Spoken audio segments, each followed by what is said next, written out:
RDF igisoda cy'u Rwanda yaba yamaze gushika ku butaka bw'u Burundi. Ndabaramukije abandi ndabahaye mwiriwe bivanye naho muherereye. Niteka n'umunezero ntangere byo gusubira kwa namwe mwe banywanyi mukurikira iyi mbonesha kure yacu ari no yanyu Shiramatsiko TV. Tubazaniye amakuru azindutse avugwa muri kino gitondo aho ibintu bitoroshe na gatoya ku mipaka yose ihuza u Burundi n'u Rwanda, aho ibigwanisho bikomakomeye birimwo imiduga y'intambara byamaze gushikwa ku mipaka ihuza u Rwanda n'u Burundi. Perezida Evariste Ndayishimiye akaba atanze amategeko akomeye cyane muri kino gitondo, akaba ari amategeko arabana no gutera u Rwanda ndetse n'ibyo abarongoye abasoda bari ku mipaka y'u Burundi n'u Rwanda bariko baravuga ku mugambi Perezida Evariste Ndayishimiye afise wo gutera u Rwanda, mu gihe ku rundi ruhande abarundi bari mu bwoba bukomeye cyane bakavuga ko Perezida Evariste Ndayishimiye agiye guhemukira igihugu ku rugero rutarigera rubaho, kuko abarundi batari bake bo barabona neza ko Perezida Evariste Ndayishimiye iyi ntambara agiye gutanguza ku gihugu cy'u Rwanda adashobora kwitsinda, kandi bakaba ari mu bwoba bukomeye cyane bavuga ko igisoda cy'u Rwanda gishobora kuza kubasanga ku butaka bwabo, amaze intambara ikabera ku butaka bw'u Burundi,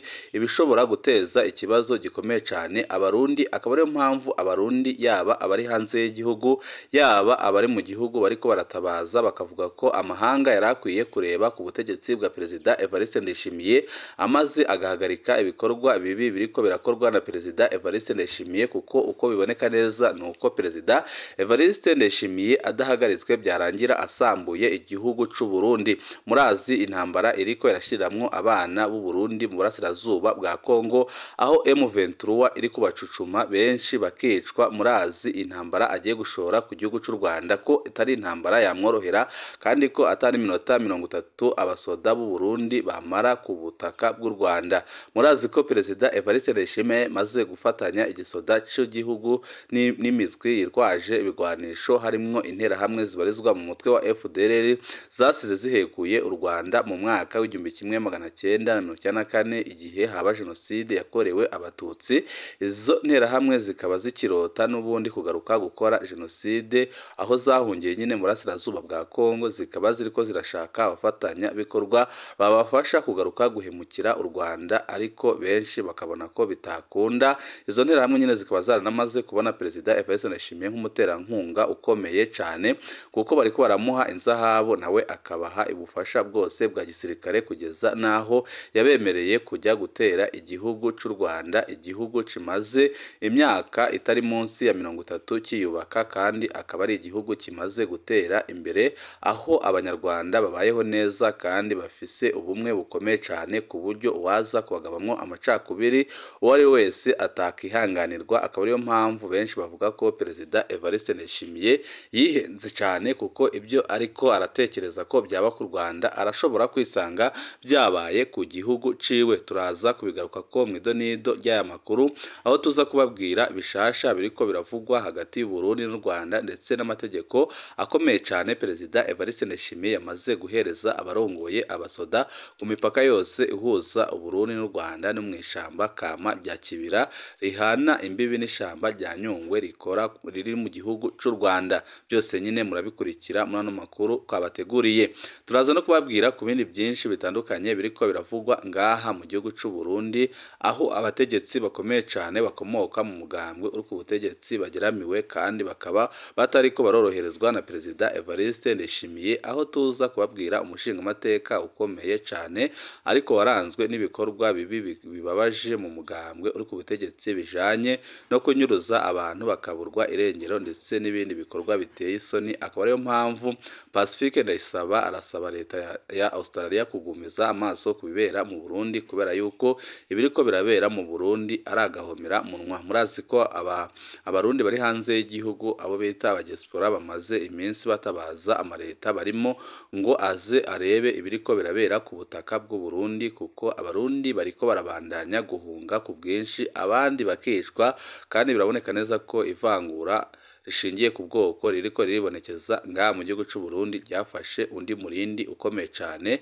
kugeza naho benshi bavuga ko iri vangura ari mu gihugu c'u Burundi rishobora no gusatira akarere kuko murabizi ko ingabo z'u Burundi ziri mu burasirazuba bwa Kongo aho ziri kwifatanya na FDLR yasize ihekuye u Rwanda mu kwica abakongomani biganjemo abatutsi bavuga ururimi rw'ikinyarwanda. Benshi bakabona ko amahanga atarabye ngo ahagarike iyi leta ya Perezida Evariste Ndayishimiye ibara rishobora kugwa umwanya n'umwanya. Ni byinshi twabateguriye byose nyine mugiye gukurikira muri ano makuru. Wecu ubusabwa nta kindi niba ukunda amakuru n'ibiganiro ducisha kuri uno muyoboro wa YouTube kanda kuri sabone cyangwa subscribe kugira ngo uko dushizeho amakuru n'ibiganiro bene nk'ibi ujye uba uwa mbere mu gushikirwa nabyo.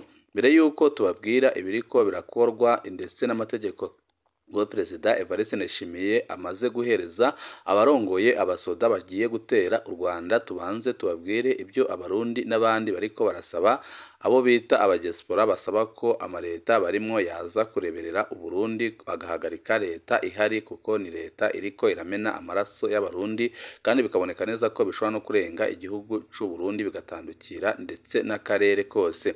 Pacifique arasaba leta ya Australia kugumiza amaso kubibera mu Burundi. Userukira abarundi baba muri Australia Pacifique Ndayisaba amenyesha ko bandikira ubushiranganji bw'imigenderanire n'ayandi makungu bw'ico gihugu bamusaba ko leta ya Australia ibandanya igumiriza amaso ku Barundi ku Burundi kubw'amabi ajyanye n'ihonyangwa ry'agateka kazina muntu bibandanya kwibonekeza mu Burundi n'injyane zishobora kwaduka mu karere kubera ubutegetsi bubi bwa Perezida Evariste Ndayishimiye. Kubwo inkuru dukesha iradiyo Inzamba agateka kawe, uwo aserukira abarundi baba muri Australia yemeza ko ikibazo c'abarundi kizatorerwa umuti n'abarundi bonyine, ariko kitabuza ko bokwitura ibihugu bya rutura kugira bibafashe muri urwo rugamba na rijya bisanzwe bishira imbere intwaro rusange mu bihugu byabo. Pacifique Ndayisaba agira ati twandikiye leta ya Australia tuyibwira ngo uko isanzwe yitaho n'ibindi bibazo bibera ahandi, tubabwira ngo ntibaharire ngo barabe hirya baheze ngo babifate minenegwe ibara ririko riraba mu gihugu tuvamwo ngo bitandukire no mu karere. Pacifique avuga ko ibara ririko riragwa mu gihugu c'u Burundi kandi bikaba bigiye no gutandukira akarere. Iri cete ryanditswe ryerekana ihonyangwa ry'agateka kazina muntu, twerekana ingene impunzi zikiri mu makambi y'impunzi zigoreweyo n'abarundi benshi babandanya guhunga kubera ibibazo by'ubutunzi, abandi ibibazo byo kukubagurwa kubera ubwoko bwabo canke ivyumviro bya politike bitandukanye. Rero batumenyesheje ko ikibazo c'u Burundi bakizi kandi babikurikiranira hafi kugira ngo barabe ko bagira ico bakora kugira ngo batabare akarere ndetse n'abarundi bariko barahura n'ingorane kubera ubutegetsi bubi buri ngaha mu gihugu c'u Burundi, ubutegetsi bugiye gukwega intambara mu karere kandi boneka neza ko ari intambara abarundi batari bake bashobora gutikiriramo kuko Perezida Evariste Ndayishimiye ikiwe no guca amafaranga ntiyigera areba amaraso y'abene gihugu biwe. Twibutse ko abarundi baba mu mahanga batari bake bamaze iminsi bashikiriza ibyumviro byabo byubaka haba muri politike no mu by'ubutunzi kugira mu gihugu habe impinduka maze Burundi bugire ishusho nziza mu makungu, mu gihe boneka neza ko ishusho y'u Burundi mu makungu yamaze kononekara cyane kubera ubegito bwa Perezida Evariste Ndayishimiye, mu gihe abarundi batari bake bari biteze ko Perezida Evariste Ndayishimiye ari we uje gutabara igihugu kandi ko ari we uje gusubiza ibintu ku murongo, ariko icyabababaje kikanabatanga ko ageze ku butegetsi ahubwo yaje ari mubi gusumba n'uwo yasubiririye umuhisi Pierre Nkurunziza. Ibihe si byiza ku mushingamateka Lazare Mvuyekure. Uyu mushingamateka wo mu ntara ya Gitega yatanguye ari igihangange mu butegetsi bwa Perezida Ndayishimiye, aho Reverien Ndikuriyo yinjiriye mu burongozi bwa CNFD. Lazare Mvuyekure yavugwa ko asa n'uko ari we atwara iperereza ry'umugambwe. Ico gihe yari umunyamabanga w'umugambwe ajejwe iterambere. Mu mwaka wa 2021 aho ibyo kunyuruza abantu byibonogoza mu gihugu bigakorwa n'akarwi ko mu iperereza rya gisirikare gafatanije n'uburongozi bwa CNDD-FDD, uruhara rwa Lazare Mvuyekure rwabaye ntangere.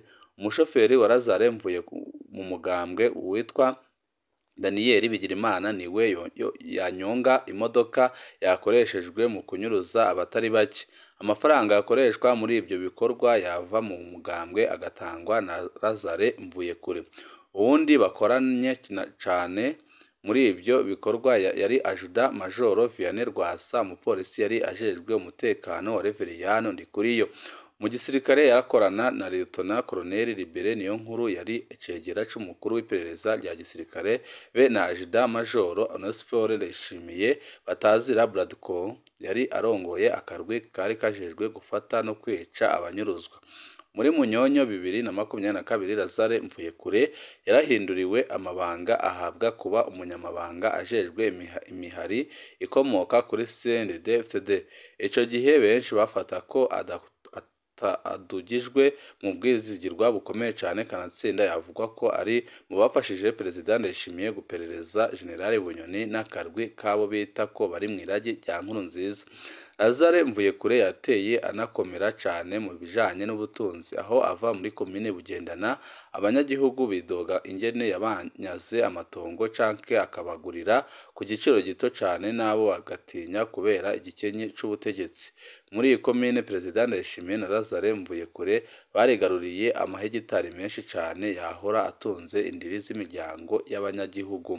Muri Gitugudu 2022 Lazare Mvuyekure yarakorotse giturumbuka arakurwa mu burongozi bwa CNDD-FDD ku rwego rw'igihugu.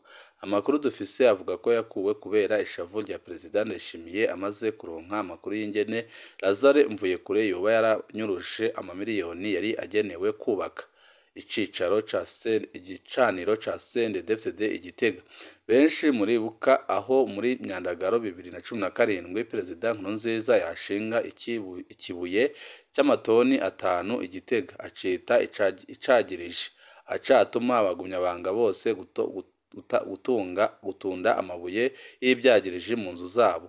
Amabuye ngo abibutsa isezerano bafitaniye n'Imana. Ni nawo mwaka Petero Nkurunziza atangura gutegeka ko bamusoma muri Bibiliya ahanditse Mose bakahashira Nkurunziza. Ico gihe rero niho Perezida Nkurunziza atanga isezerano ko bagiye kubaka igicaniro bazohora basengeramwo. Kuva ubwo abanywanyi b'uwo mugambwe baratanze intererano nyinshi zo kubaka igicaniro. Ayo mafaranga niyo Lazare Mvuyekure akekwa ko yanyuruje. Amasuko yacu muri CNDD-FDD avuga ko Lazare Mvuyekure yasatswe kabiri kose muri iyi minsi ya vuba.